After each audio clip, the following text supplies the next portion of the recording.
What's up, Ocean? You got Matt here, coach of your Montreal Milotics, bringing you our draft analysis for Season 5 of the BBL, the Ban List Battlers League. I am so excited for this, guys, because this is now my 5th straight season as a member of the BBL. Back when we had the old purple graphics and we had, I think it was Naganadel or something as the mascot of the logo. Now we've moved on and we have Arceus as the mascot of the logo. These beautiful graphics have been consistent throughout, and I'm trying to do something a little bit different with them. I kind of put my own twist to them. I've been doing a little bit of my own graphics work from some of my projects now, and I'm hoping that this kind of showcases a bit more of my unique style towards the videos. But obviously, shout out to Grant. His links will be in the description for the graphics work, because again, this is his base that we are working off of, and he is a tremendous graphics artist. I would highly recommend checking him out.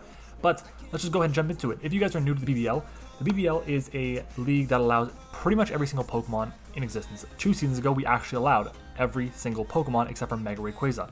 Now, we had Primal Groudon in that league, and we lost. I don't know if we made playoffs. I think we lost like right before round 1. But regardless, this league is going to be fantastic, because if you guys haven't seen the BBR draft analysis and the GDL draft analysis, you know we had a very high pick. We had the 2nd and 4th picks in those 2 leagues. This league is no different. We have the 1st overall pick, and that's amazing. We didn't win the league last season. We finished with the, I think, 2nd best record overall. We had the best season, I think, going from like start to finish, or start of regular season to end of regular season. But this team that we have now, I'm not going to be taking this league as crazy serious, because one, it's on Showdown, so it kind of takes away a lot of the magic for me. I really prefer playing on Wi-Fi, even though we have to use the LAN timer and this 10-minute timer and whatnot. But I just love the way everything looks. It makes me feel a lot more immersed into the game. But regardless, a lot of you guys have been asking for more National Dex content. So because of that, I am happy to bring back the BBL for you guys. So without further ado, let's just go ahead and jump into it with our first pick. We have 120 points on the board. We get to choose 1 to 2 Ubers. 40 of our 120 points are usable for Ubers. And the way it works is that we have Ubers in the tiers 24 points down to tier 17. So if you take a 24 points Uber, that means you cannot take another Uber, quote unquote. You can take only Pokemon 16 or below for the rest of the time. If you take a Pokemon that has 23 points, you can take one from 17. And basically, as long as your 2 Uber spots add up to 40 or less, you're fine. But I decided to go the route of 1 Uber Pokemon. Last season, I had 1 Uber Pokemon, and that was Lugia, and it claimed lives for us. I had the option to take it again, but nah, I'm not taking it again. I used it once, I enjoyed it, thought it was good. It was really solid for me to begin with. It became very predictable towards the end, and I like to have a bit of difference going on. So because of that, I decided to go with another flying type, and that is going to be Yveltal. This Pokemon is one of the best Pokemon in all of Ubers. I don't play very much Ubers on Showdown while I'm laddering, but from what I hear, this thing is incredible. It's got so many crazy creative sets. It's got a really solid foundation with its Dark Aura ability, its powerful stab options, recovery, and Oblivion Wing. It gets access to heavy duty boots now to make sure so it's not weak to hazard, so it can defog away freely. Sucker Punch for priority. Foul Play, which is a 95 base power move with stab, with Dark Aura. Basically against anything, it's like a 150 base power move. It's insane. It's so strong. So if anything has a respectable attack stat, better believe Foul Play is going to be coming. This thing is insanely powerful, really bulky. Speed TR base 99 isn't that great, but it is what it is. And I mean, I'm kind of happy with grabbing Yveltal first overall. It was really going to be this or Arceus Dark. And last season in the BBL, I had one of the earlier picks. I was hoping to get the Arceus Dark, but I ended up going with Lugia because I got sniped, and this time I actually had the choice to take Arceus Dark, and I said, you know what, I find the value that items bring, especially now that heavy duty boots are around, is just so important. So because of that, I decided to continue with my theme of grabbing flying types, and that is going to be Yveltal with our first pick. Moving on to our next pick, I ended up grabbing Pokemon that pairs really well with insanely good dark Pokemon, and that is going to be Mega Medicham. Mega Medicham is incredible, and yes, this is a league that allows Mega Pokemon. Are you guys excited for it? Because I am. I have missed the Mega mechanic. It's been such an amazing mechanic for so many years now, and it's just, I'm excited to have it back, because this Pokemon with pure power, base 100 attack, yes, it's only base 100 attack and base 100 speed, hits like a truck. The only really Pokemon that kind of can handle this effectively are going to be Ghosts and Psychics. And I guess Bugs to an extent. But looking at those 3 types, what covers them perfectly? Yveltal does. This pairing is incredible. So if my opponent wants to go into a Steel type, wants to go into a Rock type, wants to go into something that can kind of take the hits from my Yveltal, I can U-turn out, go into Medicham, and Medicham will punch holes through my opponent's team. 100 base speed is 1 point faster than our Yveltal. It's got decent coverage. Psychic and Fighting hits everything for amazing damage.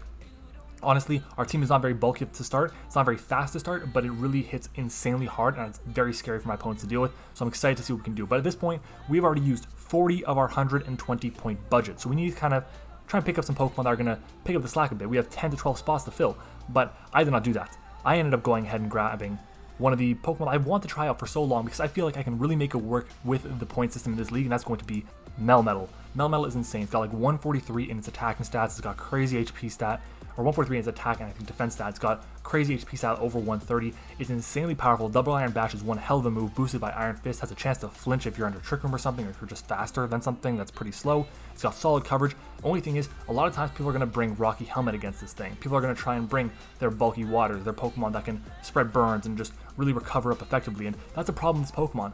But at the end of the day, if I can have a Trick Room and I bring this Pokemon in and it's choice banded, there are very few Pokemon that want to take powerful steel type attacks, and if they do, they don't appreciate the attacks coming from my Yveltal or my Mega Medicham. This is an insanely powerful first three. I think it's extremely powerful. I'm really excited to use it because I did get sniped with it in the BBR, but that's okay. I have our Shifu Rapid Strike in that, so if you guys aren't watching that one, I don't know what you're doing. Rapid Strike or Shifu is a hell of a Pokemon, and I have it over there. But Melmetal is incredible. I used it with Liv in the TBL a little while ago.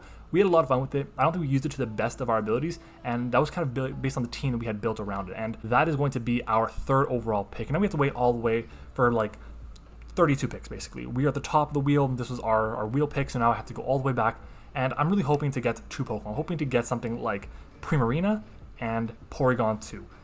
Primarina was sniped, and that really sucks because I really could have used an amazing fairy type, amazing special wall breaker like Primarina. I know it's slow, but it gets the momentum with Flip Turn now, so it's been really solid. But one of the Pokemon that I wanted did not get sniped, and that's going to end up being Porygon 2. Now, Porygon 2 doesn't look that assuming when you look at it. It has Stolen Violet, and yes, it's 11 points when I could grab a lot more expensive Pokemon still. I could grab a lot stronger Pokemon, but the pairing that these Pokemon provide is huge. Yes, I don't have a Fighting Resist yet, but this Pokemon gives me a really valuable thing, which is going to be Teleport and Trick Room. It gives me a ton of bulk, which is extremely important as well, and the fact that it gets momentum now with the addition of Teleport is absolutely incredible, and I will definitely take it. It pairs extremely well with Melmetal because instead of having to go for Trick Room and then explode like my Gourgeist did with Liv in the TBL, we can now actually just go for Trick Room and then Teleport, and we can go straight into Melmetal. We have Recovery and Recover, obviously. We have great offenses, even though it's a second stage Pokemon. It's known for being more defensive. It's got access to download and adaptability, and it's analytic as well. It's just such an amazing Pokemon. I'm so happy that it's back. I'm loving using Porygon Z in now the BBR, and in the GDL, and I don't believe I actually mentioned this, but we had some transactions in the BBR as well, so you guys don't know that I have Porygon Z yet, but I have that there as well, so I'm using all the Porygons, basically. Yeah, but it's okay. Porygon 2 is absolutely incredible. I'm so excited to give it a shot, and I think it's going to pair amazingly with our first three Pokemon.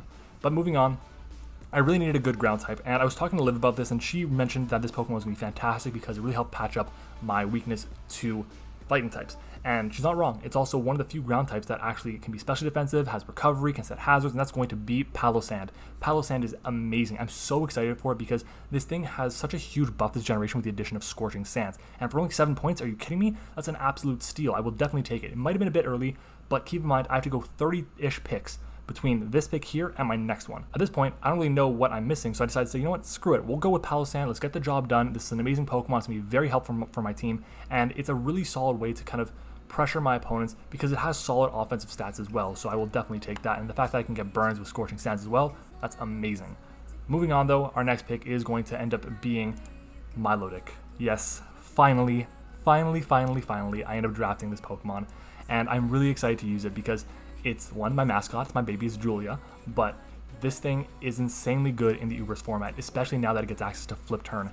Flip Turn with this Pokemon, Dragon Dance, Triple Axle I believe it gets as well, Dragon Tail, Haze to stop setup. It's got access to its normal shenanigans, Marvel Scale with Flame Orb, Scalds, Ice Beams, you name it, it gets. It's an amazing Pokemon. 12 points is great. Only thing is, this actually wasn't my first pick. My first pick, I wanted it to be Vaporeon. Why? Vaporeon also gets Flip Turn, but the big thing is it gets Wish and Heal Bell, so it can really heal up my Melmetal effectively, which is absolutely enormous. Now, because I didn't get Vaporeon, it means I have to rely on my Fairy type being in Wish Patch, so I'm aiming for a Aromatisse or Slurpuff as my next pick. Or my next round picks later on. But at the end of the day, Milotic is fantastic, and it really solves a lot of what my team needed, which is a really bulky water, something still pretty fast at base 81 speed. It's pretty good offensively as well. It gets competitive, so webs aren't going to be a viable option for my opponent to bring. It's got Dragon Dance as well. It's just a very scary set overall, very scary Pokemon overall, and I'm so excited to have Milotic back on the squad. So that is Milotic. Moving on though, this is where my draft kind of takes a bit of a turn. Now, there are two people right now. One person has Groudon, that's CJ. The other person has Torkoal, that's Ishan. I kind of want to use Sun, and I think I can get them to trade me one of their Sun Setters. So I got Venusaur. Now, this is a very weird spot. I'm drafting this because of two reasons. One, I feel like I can steal a Sun Setter from someone. The other reason is, if I can't, I still have access to Ninetales in the back, which can set up Sun for me if I need to. It's only 6 points, so it's a very cheap way to get really powerful offense. And the good thing about this is Venusaur really takes care of a lot of Pokemon that my team struggles with. My team can struggle with Fairies just a little bit because of MattOshea and because of Yveltal. Yes, I have Melmetal, but Melmetal gets hit super effectively by fire moves, which a lot of the Fairies have. It has a bit of a hard time breaking through bulky waters, and Venusaur obviously can solve that pretty damn efficiently. Sun solves that efficiently in general, so I'm really excited to give Venusaur a shot. I want to use Sun for a long time. I was debating it in both of the leagues, GDL and BBR. Instead, I ended up grabbing it in the BBL, and again, for 11 points, it's pretty damn good. And at this point, we have 23 points left for 5 Pokemon, for 3 to 5 Pokemon, and I can definitely make that work, but there's a couple rules I need to fill. I need to have more hazards. Looking at my team, I have 1 Rock Setter. That's it. I need a Sun Setter still. I still need Ninetales if I can't get Torkoal from someone. And trust me, as soon as I made the pickup for Venusaur, I was trying to snag Torkoal. Fortunately, he's not interested. So because of that, I have to go another route.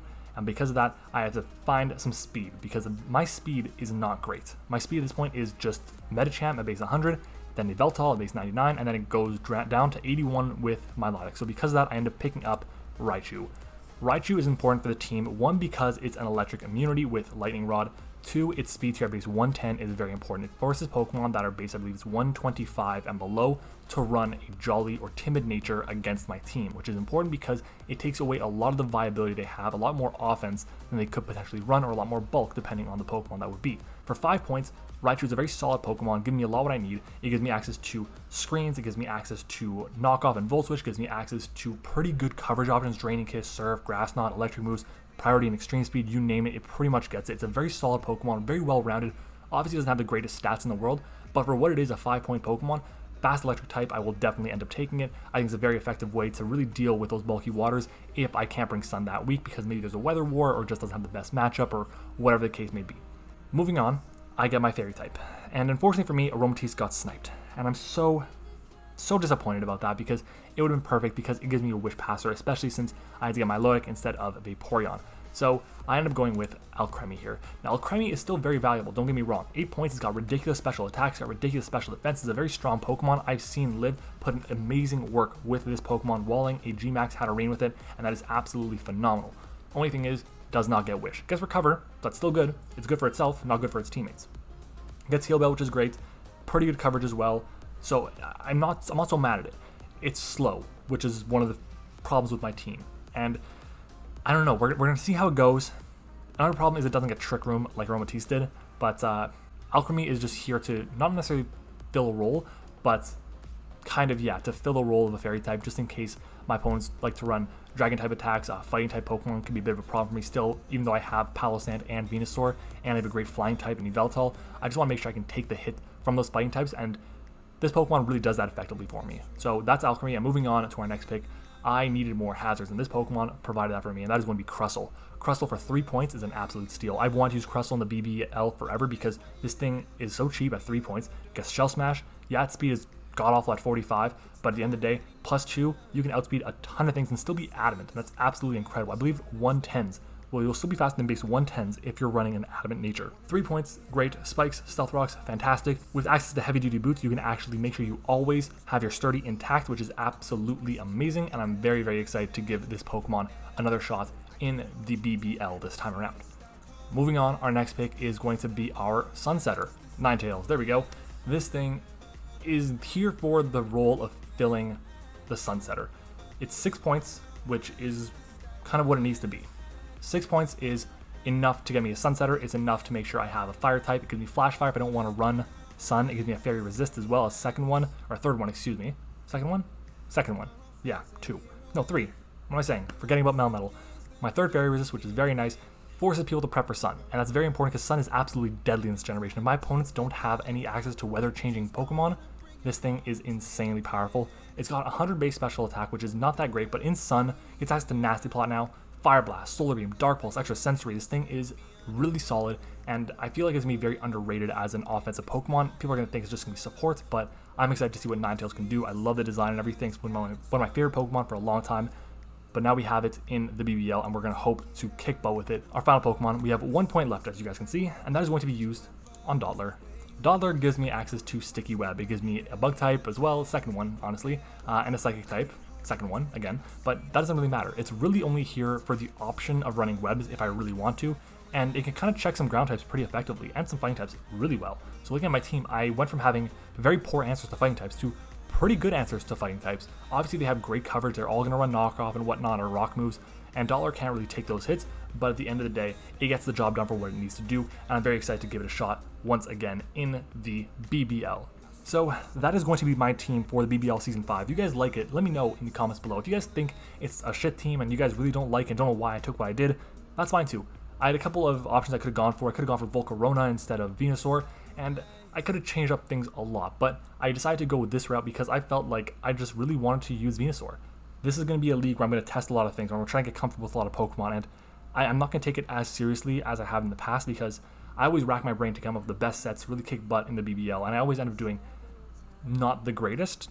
Don't get me wrong, I make playoffs, but I don't like have a sky-high record, barring last season. I don't make it to the second or third round. It's mostly just a league where I can have fun with my friends and really enjoy this season, put out great content for you guys, and I'm really hoping you guys enjoy it. So next Friday, come back, we're going to have our Week 1 battle against the New Orleans Saint Snow and Ultra Player 12, and our basically nemesis. I haven't beaten him in a long time, and I'm hoping to get the job done this time around. So if you guys are excited for that, make sure to leave a like on the video, subscribe to the channel if you haven't already. I am so excited for it. This season will be fantastic, and again guys, we have so many amazing leagues going on right now with amazing people, amazing Pokemon on our rosters. If you guys enjoy Draft League content, I don't know what you're doing if you're not subscribed to my channel already. You guys gotta be doing that. Get subscribed. We have an amazing, huge growth on the channel lately. Basically in the past, like, at this point, it's been almost 2 weeks now. We've had our channel grow by like 50 subscribers. So I'm really grateful to all of you guys who are new here. Thank you guys for watching the videos. Thank you for commenting, for liking. I really appreciate it. And we're going to get this done. BBL Season 5 Champions is going to be in Montreal Milotics. I can feel it. Thank you for watching, everyone. Hope you enjoyed it. And I'll see you all next time.